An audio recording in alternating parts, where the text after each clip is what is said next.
Future investment initiative के तहत नवी conference साला सतह गोल में इस मुहाइसा वज़ीर आज़म शहबाज शरीफ ने खिताब में कहा कि बार बार कर्जा लेने से मैशत कमज़ोर पड़ जाती है। गलतियों से सीखा, आगे बढ़े, मुल्क की तरक्की के लिए इनकलाबी इक़दाम कर रहे हैं। कुदरती आफात के नतीजे में पाकिस्तान को अरबों डॉलर का नुकसान हुआ। पाकिस्तान कुदरती वसाइल से माला माल है। FBR में इस्लाह करके मुकम्मल डिजिटलाइज कर दिया गया।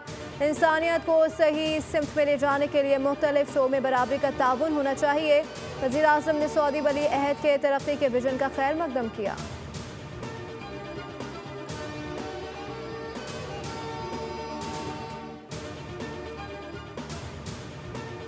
फील्ड मार्शल सिद्धार्थ मुनीर का मिस्र, उर्दन और सऊदी अरब का तारीखी दौरा। फील्ड मार्शल का हम अरब ममालिक का दौरा कामयाब मिलिट्री डिप्लोमेसी की शानदार मिसाल है। मिस्र, उर्दन और सऊदी क़यादत और पाकिस्तान की मुसल्लह अफ़वाज पर मुकम्मल एतमाद का इजहार। आम दौरों में सदाद दहशतगर्दी, दिफाई ताउन और इंटेलिजेंस इश्तराक पर बातचीत की गई।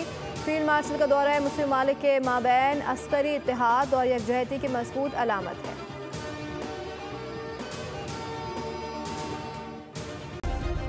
सब्सक्राइब करें और बेल दबाएं ताकि कोई खबर रह न जाए।